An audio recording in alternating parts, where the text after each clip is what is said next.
Good morning from MWC 2026.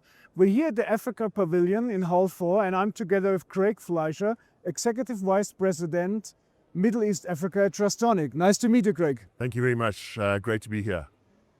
MWC 2026 here Africa Pavilion. The last 2 days we heard a lot about how can we drive digital transformation, how can we close the user gap across the continent.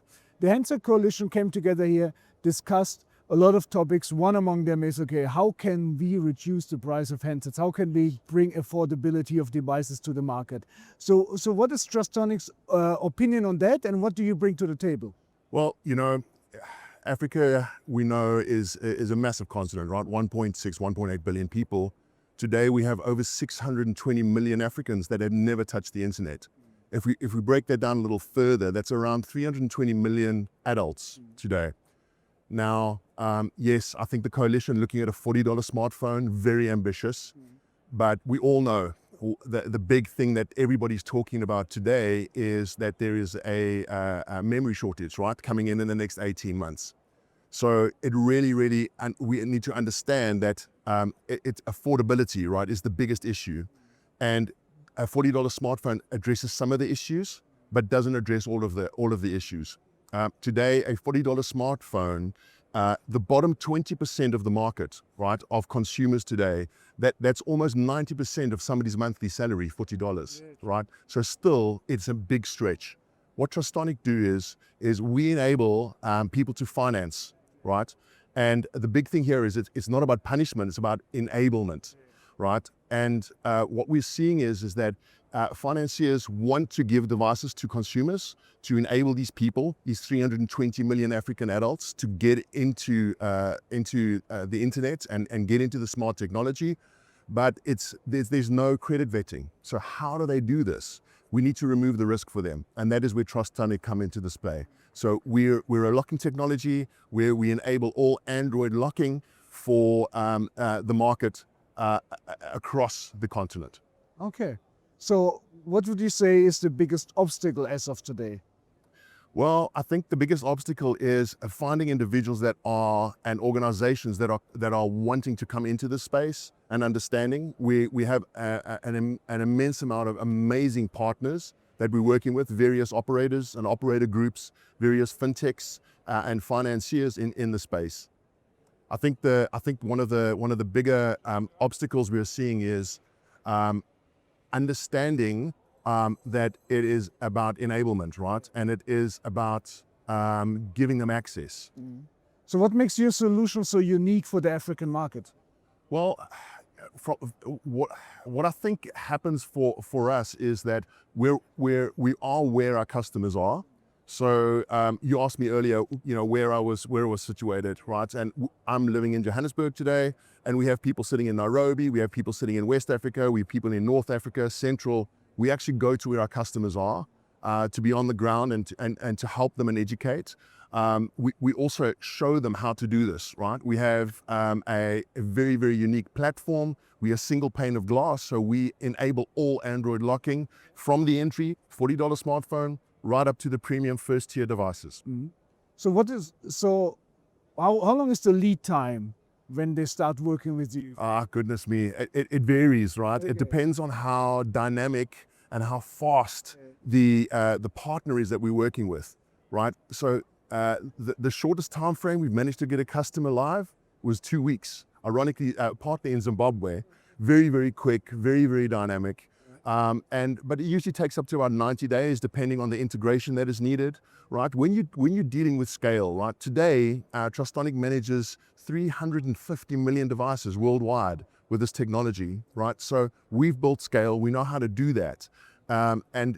We do this with API integration, integration into loan management platforms or into CRM platforms for the operators. So, when you're dealing with big organizations, you have to do this right? Because you're dealing with an immense amount of data, money, and individuals, and you want to make sure that journey flows really well, both for the customer and for the end consumer.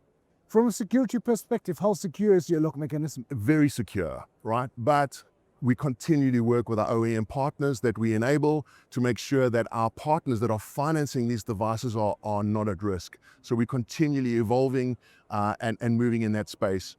Google today, as you know, we're a Google certified partner for DLC. So Google are actually embedding this technology in all Android devices now as well. So they see the opportunity, and having their support and their backing has been very, very good for the adoption of this technology, specifically in emerging markets. So your target audience basically the operators, or also could be banks to finance? Yes, for sure. So, each of them have a very different viewpoint. We also know that, getting consumers off the 2G networks, the operators have got a very big task to move off 2G. They're investing very heavily in 4 and 5G networks. It's expensive. But that means that the mobile devices are even more expensive than a normal 2G handset, right? So we're enabling them to make that adoption and that adoption curve happen a lot faster. Banks for their customers, right? From an adoption and a stickiness perspective and digitization of the banking customers, this helps with that as well, right? We also see traditional fintechs, people that have been in solar, people that have been in motorbikes. In Africa, we colloquially call them boda bodas, these little Uber motorbikes that go, and they're also getting into device financing because they're seeing the opportunity to enable and help consumers out there. True. So you basically build a foundation to, let's say, de-risk the investment from operator or banks into devices. Yes, that's exactly what we do. If we look at with Africa, I mean, from a growth rate perspective, for those that work with us, we've seen more than a 72% annual growth rate for them investing in the space. We also see the average selling price of devices go up 9 times versus what the market average is, because they're able to take risk for consumers that they would never give risk to in the past. And we're removing that, and then the risk profiling also then comes down, and in some instances as little as 2% bad debt written off within that space. So depending on the market and depending on the environment, this is what we do, is we're helping our partners to literally bridge the digital divide in Africa. Everyone talks about it, but we are actually enabling it. So as you just mentioned, the digital divide and digital transformation in Africa, so a lot of people have doubts if the handset affordability is really one of the key levers we have to, let's say, improve or to touch in order to connect the unconnected.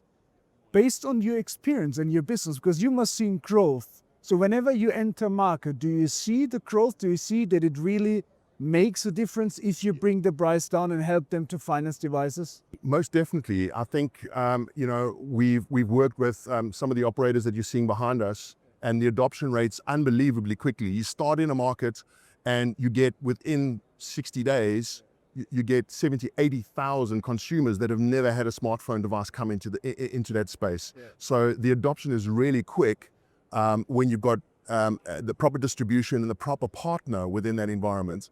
We're seeing, there is a desire for people to get into the technology. So it's about enablement, and it's about, driving that adoption and removing the risk. All right. So we can remain optimistic. For sure, for sure. Thank you very much. Thanks for your time, Craig. Appreciate it. Thank you. There was TechAfrica News from MWC 2026. You can find more on techafricanews.com.